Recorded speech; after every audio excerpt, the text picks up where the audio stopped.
মুভির শুরুতেই আমরা দেখতে পাই তিনজন মহাকাশচারী মহাকাশ অভিযানে বেরিয়েছে। তারা গিয়ে অবতরণ করে শনি গ্রহের একটি উপগ্রহ, যাকে শনির চাঁদ বলা হয়, প্যান্ডোরাতে। সেখানে গিয়ে তারা এমন একটি জিনিস খুঁজে পায় যাতে তারা একদম পুরোপুরি অবাক হয়ে যায়। কারণ সেখানে ছিল পানি। অ্যাকচুয়ালি পৃথিবী ছাড়া অন্য কোথাও পানির অস্তিত্ব এখন পর্যন্ত পাওয়া যায়নি। পানি দেখে তারা একদম বিহ্বল হয়ে পড়ে। এই মিশনে আসা তিনজন মহাকাশচারী সোফি, কাইলি এবং গ্রেগ পানিটা দেখে সিদ্ধান্ত নেয় তারা এর নমুনা সংগ্রহ করবে এবং পৃথিবীতে ফিরিয়ে নিয়ে যাবে। এরপর তারা তিনজন সেই পানি সংগ্রহের জন্য সেই পানিতে নেমে পড়ে। কিন্তু পানিতে নামতেই তারা বুঝতে পারে এই পানি স্বাভাবিক পানির থেকে অনেক ঠান্ডা। মাত্র আধা ঘন্টার মধ্যেই তারা বুঝতে পারে এই পানি প্রায় জমে যাওয়ার মতো বরফ শীতল, কিন্তু এটি এখনো বরফ হয়নি। কাইল তখন তার সঙ্গে থাকা এআই ডিভাইস দিয়ে পানির বৈশিষ্ট্য পর্যবেক্ষণ করতে শুরু করে। হঠাৎ প্রেগ কাইলকে ডাক দেয়, কিন্তু কাইল কোনো উত্তর দেয় না। প্রেগ তক্ষণে ঘুরে তাকায় আর দেখতে পায় কাইলি সেখানে নেই। মাত্র কয়েক সেকেন্ড আগেও সে সেখানেই ছিল, কিন্তু হঠাৎ এখন সে গায়েব হয়ে গিয়েছে। সে এখন বেশ কিছুটা টেনশনে পড়ে যায়। সে সোফিকে জিজ্ঞেস করে, কিন্তু সোফিও জানায় সে এ ব্যাপারে কিছুই জানে না। কিছুক্ষণ আগে সেও তাকে দেখেছিল। এই রহস্যময় ঘটনা দেখে প্রেগ দ্রুত সোফিকে বলে, এখান থেকে বের হয়ে যেতে হবে, এই জায়গাটা খুব একটা নিরাপদ মনে হচ্ছে না। কিন্তু সোফি যখন পানি থেকে বের হওয়ার চেষ্টা করে, ঠিক তখনই কিছু একটা তাকে পানির মধ্যে টেনে নিয়ে যায়। এই অবস্থা দেখে গ্রেগ মুহূর্তের জন্য হতবাক হয়ে যায়। সে দ্রুত সোফিকে বাঁচাতে পানির দিকে ঝাঁপ দেয়, কিন্তু ঠিক তখনই পানির ভেতর থেকে বেরিয়ে আসে বেশ কিছু ভয়ঙ্কর টেন্টাকল। এগুলা যে কোনো রকম শেপ নিতে পারত, অনেকটা অ্যামিবার মতো। এই তরল টেন্টাকলগুলো ধীরে ধীরে বড় হতে শুরু করে আর এখন গ্রেগের দিকেই এগিয়ে আসে। সেই মুহূর্তেই গ্রেগ বুঝে যায় সে তার বন্ধুদেরকে বাঁচাতে পারবে না, কারণ তার সামনে যেই সত্তা দাঁড়িয়ে রয়েছে তা অত্যন্ত শক্তিশালী। নিজের প্রাণ বাঁচানোর জন্য সে দ্রুত সেখান থেকে দৌড়ে পালানোর চেষ্টা করে এবং কোনো রকমে তার স্পেসশিপে চলে আসে। স্পেসশিপে পৌঁছেই গ্রেগ পৃথিবীর উদ্দেশ্যে একটি ডিস্ট্রেস সিগন্যাল পাঠিয়ে দেয়। সেই সাথে তার লোকেশনও পাঠিয়ে দেয় যাতে পৃথিবী থেকে দ্রুত সাহায্য পাঠানো যায়। কিন্তু ঠিক তখনই হঠাৎ পুরো স্পেসশিপ প্রচণ্ডভাবে কাঁপতে শুরু করে। তবে এরই মধ্যে সেই সিগন্যাল পৃথিবীতে পৌঁছে যায়। পৃথিবীতে সেই সিগন্যাল প্রথম দেখতে পায় অ্যাডমিরাল ডোরিন। সিগন্যাল দেখেই সে দ্রুত একটি মিটিং ডাকে। সেই মিটিংয়ে উপস্থিত ছিল এক দম্পতি, জেনিফার এবং ক্লিফ, আর তাদের সঙ্গে ছিল কর্নেল উইলিয়াম, যে পুরো পরিস্থিতি সম্পর্কে আগে থেকেই জানত। ডোরিন তাদের জানায় প্যান্ডোরা থেকে একটি ডিস্ট্রেস সিগন্যাল এসেছে, আর সেই সিগন্যাল পাওয়ার পর থেকে তাদের সাথে সেই যাত্রীদের আর কোনো যোগাযোগ হয়নি। এর মানে এখন তাদেরকে উদ্ধার করতে তাদের একটি রেস্কিউ মিশন করতে হবে, এছাড়া আর কোনো উপায় নেই। এই মিশনের জন্য ডোরিন জেনিফার এবং ক্লিফকে মেডিকেল ইমার্জেন্সি টিম হিসাবে পাঠানোর সিদ্ধান্ত নেয়। আর তাদের সাথে পাইলট হিসাবে যাবে একজন মানুষ যার নাম কমান্ডার হ্যাক। কিন্তু কমান্ডার হ্যাকের নাম শুনেই জেনিফার একদম নার্ভাস হয়ে যায়, কারণ একসময় হ্যাককে আটক করা হয়েছিল একটি চীনা সামরিক বিমান গুলি করে ভূপাতিত করার অভিযোগে।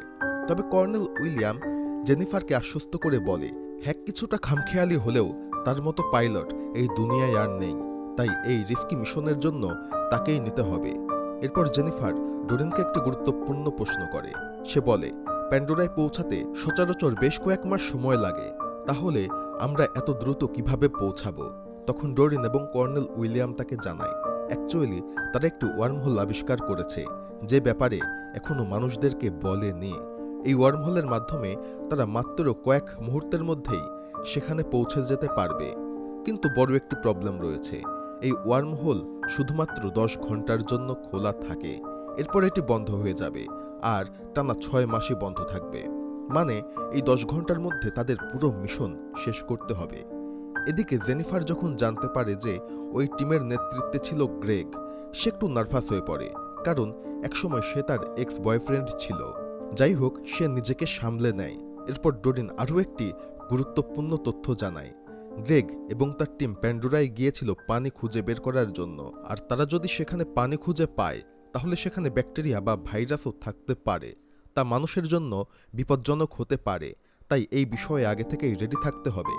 সবকিছু শোনার পর জেনিফার বলে, যদি এমন কিছু হয়েই থাকে তাহলে তাদের যত দ্রুত সম্ভব সেখানে যাওয়া উচিত, কারণ ডিস্ট্রেস সিগন্যাল আসার পর ইতিমধ্যে কয়েক ঘন্টা পার হয়ে গিয়েছে।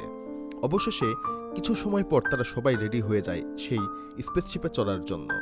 স্পেসশিপে ওঠার পর কমান্ডার হ্যাক তাদের সতর্ক করে দেয়, যেই মুহূর্তে তারা ওয়ার্ম হোলে প্রবেশ করবে স্পেসশিপের ভেতরের চাপ হঠাৎ করেই কমতে শুরু করবে। আর ঠিক তেমনটাই ঘটে। ওয়ার্ম হোলে ঢুকতেই ভেতরের প্রেসার কমতে শুরু করে, যার ফলে কিছুক্ষণের জন্য তারা হাওয়ায় ভাসতে শুরু করে। আবার প্রেসার ঠিক হয়ে আসলে তারা মোটামুটি স্থির অবস্থায় চলে আসে। কিছু সময় পর তাদের স্পেসশিপ পৌঁছে যায় প্যান্ডোরার কাছাকাছি।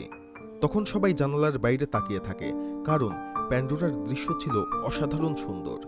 সেই চাঁদের সৌন্দর্য যেন অন্য জগতের মতো। এরপর ক্লিফ উইলিয়ামকে বলে, প্যান্ডোরার পৃষ্ঠ অনেক উঁচু নিচু, তাই সাবধানে ল্যান্ড করতে হবে। কিন্তু উইলিয়াম তার কথা শোনে না, কারণ সে নিজেই জানত কিভাবে ল্যান্ডিং করতে হয়। যাই হোক, সে কিছুক্ষণের মধ্যেই তার স্পেসশিপ গ্রেগের স্পেসশিপের কাছে ল্যান্ড করায়। গ্রেগের সেই স্পেসশিপের নাম ছিল কাসানি। অবশেষে ল্যান্ড করার কিছু সময় পর তারা সবাই ধীরে ধীরে এগিয়ে যায় কাসানি স্পেসশিপের কাছে। এখন স্পেসশিপটা দেখে জেনিফার একদম অবাক হয়ে যায়। তার মনে হচ্ছিল এই স্পেসশিপ এখানে হাজার বছর ধরে পড়ে রয়েছে, কিন্তু তারা খুব ভালো করেই জানে যে কিছুক্ষণ আগেই এটা এখানে এসেছিল। সেই সাথে তারা স্পেসশিপে অনেক পানিও দেখতে পায়। তারা ভেবে পায় না এই পানি কোথা থেকে এলো। ঠিক তখনই তারা সেই নদীর সামনে পৌঁছে যায় এবং সেখানে পানি দেখতে পায়। তাদের কাছেও এটি পৃথিবীর পানির মতোই মনে হয়, কিন্তু ঠিক তখনই সেই পানি থেকে আবারও সেই টেন্টাকলগুলো বের হতে শুরু করে। পানি নিজের মতোই আকার নিচ্ছিল।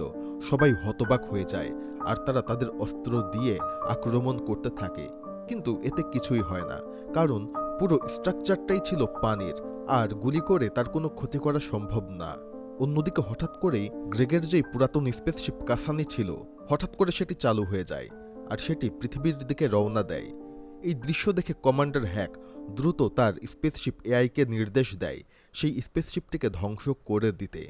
এদিকে জেনিফার কাছাকাছি জায়গায় খুঁজে পায় গ্রেগ, সোফি এবং কাইলের দেহ। তারা তখনও সেন্সলেস অবস্থায় ছিল। কিছুক্ষণ পর তারা ধীরে ধীরে জ্ঞান ফিরে পায়। জেনিফার গ্রেগকে জিজ্ঞেস করে তাদের সাথে কি হয়েছিল, কিন্তু সে কিছুই মনে করতে পারে না। সব স্মৃতি তার মুছে গিয়েছে। এই অবস্থায় জেনিফার সিদ্ধান্ত নেয় কাইল এবং সোফিকে স্পেসশিপে নিয়ে যেতে হবে, কিন্তু উইলিয়াম আটকানোর চেষ্টা করে। সে বলে এদের স্পেসশিপে নিয়ে গেলে পুরো জাহাজ বিপদে পড়তে পারে, কারণ হতে পারে তারা কোনো ভাইরাস দ্বারা সংক্রামিত। কিন্তু জেনিফার কোনো কথা শোনে না আর বলে, আমি মেডিকেল টিমের হেড, তাই আমার সিদ্ধান্তই শেষ সিদ্ধান্ত। এই কথা বলেই সে কাইল ও সোফিকে স্পেসশিপের দিকে নিয়ে যেতে শুরু করে। অন্যদিকে প্যান্ডোরায় সেই পানির জায়গায় কিছু সামরিক সদস্য দাঁড়িয়ে ছিল। তারা ভয় পাচ্ছিল পানির ভেতর থেকে আবার কোনো প্রাণী বের হয়ে আসতে পারে, তাই তারা বন্দুক নিয়ে দাঁড়িয়েছিল। হঠাৎ করেই টেন্টাকল বের হয়ে আসে এবং একজন সৈনিককে ভেতরে টেনে নিয়ে অদৃশ্য হয়ে যায়। তবে কিছুক্ষণের মধ্যেই সেটি খুবই দ্রুত গতিতে তাকে বাইরে ছুড়ে দেয়, যার ফলে সে ক্র্যাশ করে মারা যায়। এখন সবাই বুঝতে পারে তারা যার সঙ্গে লড়াই করছে তার সঙ্গে জেতা অসম্ভব, কারণ সে তাদের থেকে অনেক বেশি শক্তিশালী। এই কারণেই সেই দল সিদ্ধান্ত নেয় তারা যত দ্রুত সম্ভব এখান থেকে ফিরে যাবে। অন্যদিকে কাইল তখনও অচেতন ছিল, তবে গ্রেগ এবং সোফি জ্ঞান ফিরে পেয়েছিল। তারা জেনিফারকে বলে তাদের এখন বেশ ভালো লাগছে। এই কথা বলেই তারা নিজেদের মাস্ক খুলে ফেলে। যদিও জেনিফার তাদেরকে সতর্ক করে মাস্ক খোলা উচিত না, কিন্তু তারা তার কথা শুনে না। শেষ পর্যন্ত জেনিফার এবং বাকিরাও মাস্ক খুলে ফেলে। এরপর জেনিফার কাইলের শরীরের তাপমাত্রা স্বাভাবিক করার চেষ্টা করে। তারপর সে পাইলট হ্যাকের সাথে কথা বলতে যায়। হ্যাক তাকে বলে প্রথমে পুরো টিমের ফুল বডি রিপোর্ট দিতে হবে, তারপরই তাদের মেইন কন্ট্রোল রুমে প্রবেশের অনুমতি দেয়া হবে। জেনিফারের কাছে বিষয়টা স্বাভাবিক মনে হয়, কারণ এই কাজের জন্যই তো তারা এখানে এসেছে। কিন্তু কিছুক্ষণ পর যখন সে ফিরে আসে, সে দেখে কাইল যে বেডে শুয়ে আছে সেটার তাপমাত্রা হঠাৎ করে বেড়ে গিয়েছে। এটা দেখে ক্লিফকে সে বকাবকি করে। সে বলে এভাবে তাপমাত্রা বাড়াতে দেয়া উচিত হয়নি। ঠিক তখনই কাইল জেগে ওঠে আর সঙ্গে সঙ্গে পানির বমি করতে শুরু করে। এই দৃশ্য দেখেই জেনিফার বুঝে যায় একটা বড় ভুল হয়ে গিয়েছে। সম্ভবত সে সংক্রামিত। তাই সে সঙ্গে সঙ্গে গ্রেগ আর সোফিকে বলে তোমরা যত দ্রুত সম্ভব কোয়ারেন্টাইনে চলে যাও। কিন্তু এটি শুনে সোফি নার্ভাস হয়ে যায়। সে বারবার বলতে থাকে সে পুরোপুরি সুস্থ রয়েছে, তার কিচ্ছু হয়নি। যখন সবাই তাকে কোয়ারেন্টাইনে যেতে বলে, হঠাৎ করেই সে একটি বন্দুক তুলে নেয়। ঠিক তখনই সামরিক সদস্যরাও সেখানে পৌঁছে যায়। কিন্তু হঠাৎ করেই সোফির শরীরেও অদ্ভুত প্রতিক্রিয়া শুরু হয়ে যায়। সেও একইভাবে বমি করতে শুরু করে, আর তা গিয়ে লাগে উইলিয়ামের উপর। কয়েক সেকেন্ডের মধ্যেই উইলিয়ামও সংক্রমিত হয়ে যায়। এখন সবাই গ্রেগকেও কোয়ারেন্টাইনে যেতে বলে, কিন্তু গ্রেগ বলে সে অন্যদের মতো পানির ভেতরে যায়নি, তাই তার সংক্রমিত হওয়ার সম্ভাবনা খুবই কম। জেনিফার কিছুক্ষণ ভেবে তাকে বাইরে থাকার অনুমতি দেয়। এরপর জেনিফার পাইলট হ্যাককে কল করে বলে প্যান্ডোরার পানিতে এক রকমের ভাইরাস রয়েছে, যার কারণে সবাই অসুস্থ হয়ে পড়েছে। এই কথা শুনে হ্যাক জানায় তাদের হাতে মাত্র 2 ঘন্টা সময় রয়েছে, তার মধ্যেই ওয়ার্মহোল বন্ধ হয়ে যাবে। অর্থাৎ তাদেরকে যা করার এই 2 ঘন্টার মধ্যেই করতে হবে এবং তাদের চিকিৎসার ব্যবস্থা করতে হবে। সবাই দ্রুত সেই পরজীবীর অ্যান্টিডোট বের করতে শুরু করে। কিন্তু ঠিক তখনই প্যান্ডোরায় সেই পানির প্রাণী পুরো স্পেসশিপটিকে ঘিরে ফেলে, আর ধীরে ধীরে সেটি বাড়তে এবং ভাগ হতে শুরু করে। অল্প সময়ের মধ্যেই সেই পানি এক এক রকমের রূপ নিতে শুরু করে, এমনকি সেগুলো স্পেসশিপের আকৃতি নিয়েও তৈরি হতে থাকে। আর তারপরেই সেটি হ্যাকের উপরে আক্রমণ করে। হ্যাক যখন দেখে পানির তৈরি অসংখ্য স্পেসশিপ তার দিকেই এগিয়ে আসছে, সে দ্রুত সেগুলোকে ধ্বংস করে দেয়। তারপর জেনিফারকে বলে দ্রুত কাজ শেষ করতে হবে, না হলে সে ওয়ার্মহোল বন্ধ করে এখান থেকে চলে যাবে। এদিকে সেই পানির এলিয়েন জেনিফারদের স্পেসশিপটিকেও ঘিরে ফেলে, আর ধীরে ধীরে সেটি স্পেসশিপের ভেতরে ঢোকার চেষ্টা করতে থাকে। ঠিক তখনই জেনিফার একটি বিষয় বুঝতে পারে। সে সবাইকে বলে এই পানির সাথে যুদ্ধ করার উপায় সামরিক অস্ত্র না, এর একটি বৈজ্ঞানিক সমাধান রয়েছে। তারপর সে নির্দেশ দেয় পুরো স্পেসশিপের চারপাশে ইঞ্জিন অয়েল ছড়িয়ে দিতে। সবাই তাই করে, আর যেহেতু তেলের থেকে পানি ভারী হয়ে থাকে, তাই তেল আর পানি সচরাচর একসঙ্গে মেশে না, যার ফলে সেই পানির এলিয়েন এখন আর সেই তেল ভেদ করে ভেতরে ঢুকতে পারে না। এরই মধ্যে জেনিফার এক বিশেষ অ্যান্টিডোট আবিষ্কার করে ফেলে, তবে সেটি সবার আগে সে নিজের শরীরেই অ্যাপ্লাই করে। তবে কিছুক্ষণের মধ্যেই সে সেন্সলেস হয়ে যায়, আর তখনই দেখা যায় গ্রেগ জোরে জোরে হাসছে। সে বলতে শুরু করে সে অ্যান্টিডোটের জায়গায় ভিন্ন একটি ভাইরাস রেখে দিয়েছিল, তার কারণ গ্রেগ এখন আর গ্রেগ নেই, তাকে সেই এলিয়েন বশ করে ফেলেছে। ভাইরাসটি তার মস্তিষ্কের নিয়ন্ত্রণ নিয়ে নিয়েছে। এদিকে পরিস্থিতি আরও খারাপ হতে শুরু করে। সবাই একে একে সংক্রমণের শিকার হতে যাচ্ছিল। কিন্তু ঠিক তখনই টিমের অন্য সদস্যরা মনে করে জেনিফার আগে যে আসল সমাধান বা আসল অ্যান্টিডোট তৈরি করেছিল সেটি তো এখনও রয়েছে। তারা দ্রুত সেটি ইনজেক্ট করে নেয়। কিছু সময় পর অবশেষে সেই চিকিৎসা কাজ করতে শুরু করে। সবাই ধীরে ধীরে স্বাভাবিক অবস্থায় চলে আসে, আর এরপর দেরি না করে সবাই পাইলট হ্যাকের কাছে চলে আসে, কারণ ওয়ার্মহোল বন্ধ হওয়ার সময় প্রায় কাছাকাছি চলে এসেছে। ওয়ার্মহোল বন্ধ হওয়ার আগেই তারা স্পেসশিপ নিয়ে প্যান্ডোরা ছেড়ে বেরিয়ে যায়। কিন্তু বিপদ তখনও শেষ হয়নি। যখন তাদের স্পেসশিপ প্যান্ডোরার কক্ষপথ থেকে বের হয়ে আসছিল, হঠাৎ করেই সেই ভয়ঙ্কর এলিয়েন আবারও তাদের স্পেসশিপে উঠে পড়ে। আবার শুরু হয় নতুন লড়াই। সবাই মিলে তার বিরুদ্ধে লড়াই করতে শুরু করে, তবে তারা বুঝতে পারে এটিকে শক্তি দিয়ে হারানো সম্ভব না, তাই বুদ্ধি দিয়ে লড়তে হবে। কিছুক্ষণ পর তারা আবিষ্কার করে নাইট্রোজেন গ্যাস সেই পরজীবীকে মেরে ফেলতে পারে। তারপর তারা পুরো স্পেসশিপে নাইট্রোজেন গ্যাস ছড়িয়ে দেয়, আর অবশেষে সেটি পুরোপুরি ধ্বংস হয়। স্পেসশিপটি এখন পুরোপুরি নিরাপদ। তারা কোনোভাবে পৃথিবীতে ফিরে আসে। তাদের স্পেসশিপ গিয়ে অবতরণ করে একটি বড় সমুদ্রের মধ্যে।